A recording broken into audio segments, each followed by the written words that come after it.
So what we're going to do is we're going to modify the cabinet here today to accept this kick heater underneath the cabinet. These things are great. They'll replace baseboard radiator heat. The water comes in when the thermostat calls for heat, and when the coil gets hot enough inside, there's a little snap switch that closes, turns the fan on, blows the air out from underneath the cabinets. But I'm going to show you what's a little different about this particular installation here. Now normally cabinets are built with the sides extending down to the floor, and that's what supports the cabinet. On this, they're just the boxes with these adjustable feet.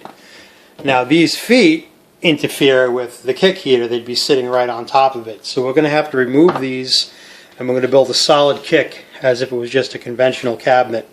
Anyway, we're going to build a kick for this to accommodate the kick heater, and I'll show you how we do that. So we're going to start by removing the feet off the bottom of the cabinets. They just pull off like that. Remove the screws.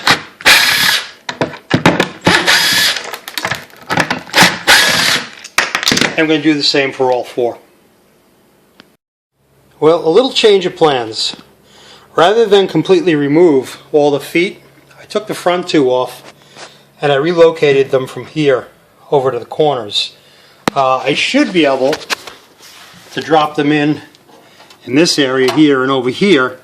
That'll allow me to adjust them, and then I'll build the kick around them after the cabinet's mounted. Yeah, that worked out pretty good. We're able to support the cabinet with the heater underneath. This one I just kind of shoved in there. I'm going to take that out later. Now we're on to this side. You can see this side is supported as well. We're going to level this out. We're going to build a kick. We're also going to cut an access panel inside, so once this is in, the granite's on top, you'll be able to access the kick heater for service if need be.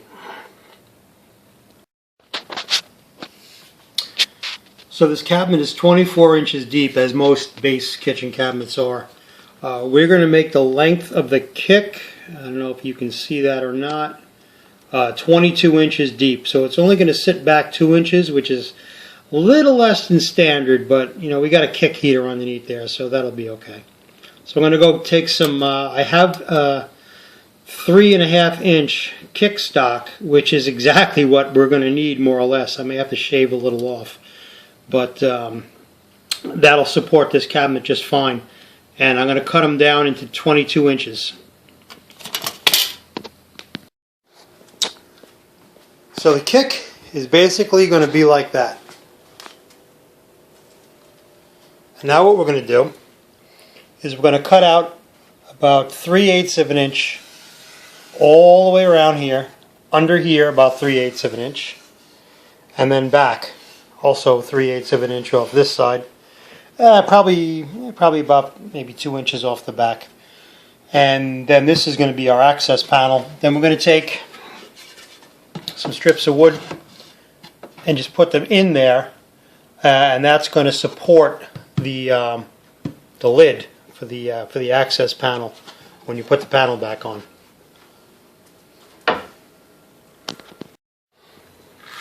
So mark the sides out, about 3/4 of an inch past should be fine.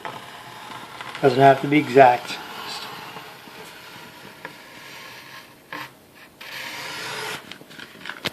Same with the other side.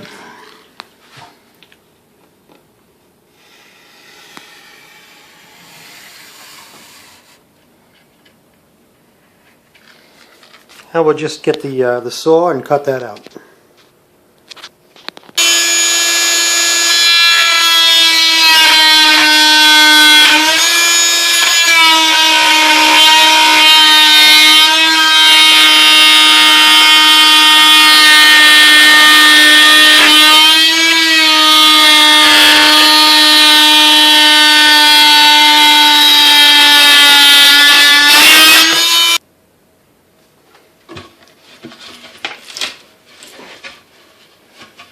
So of course there's a nail or a screw that you have to hit with your blade and damage your blade, but I'll get it out of there.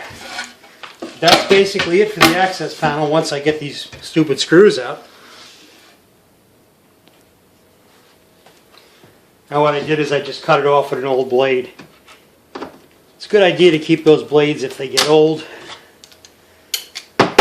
because you never know when you may need to cut a piece of metal with it and ruin the blade. If it's an old blade, you don't care.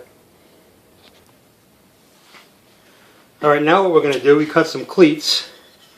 This is where these two lines are, is where the kick is going to be, the outside edge of the kick. So we're going to attach this right about here, about halfway. And what that's going to do, that's going to allow the shelf to sit on these cleats. We're going to do one in the front, one in the back. And that'll hold the bottom that we just cut out up on the bottom of the cabinet. Put a couple of holes, pre-drill it. This way it doesn't split when we go to put the screws in.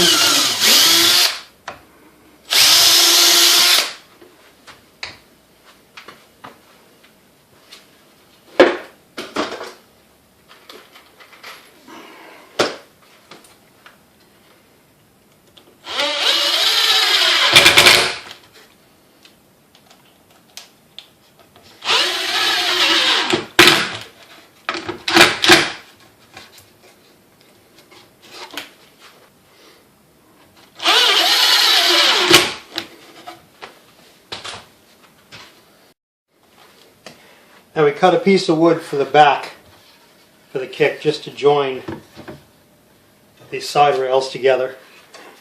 I already nailed this one together. We're going to put a little carpenter's glue on here, and then we're going to shoot it in with the pin gun.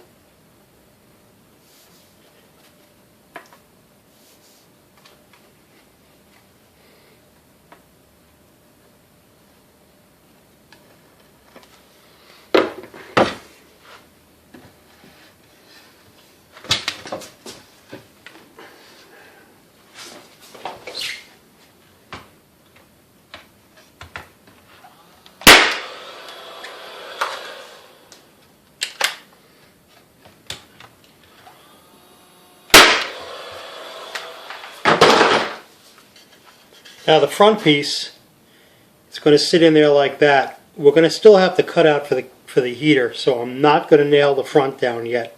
I'm going to attach the sides with a little glue because I don't want these kicks to come off. And probably going to put some screws on an angle to hold it in there as well. Maybe some pins, but I got to be really careful I don't blow out the side, because the sides here are finished surfaces. I don't want that to show up. And this is basically how it's going to look around the heater.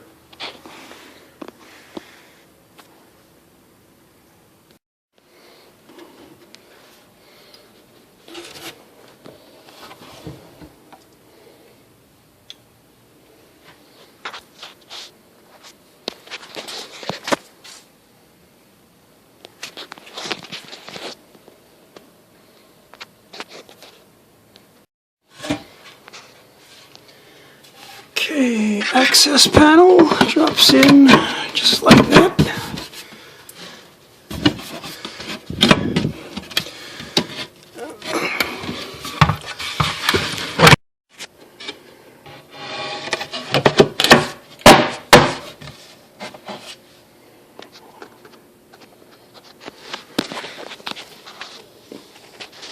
Okay, just like that.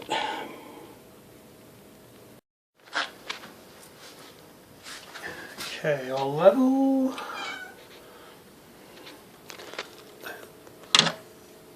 Last screw. That's it.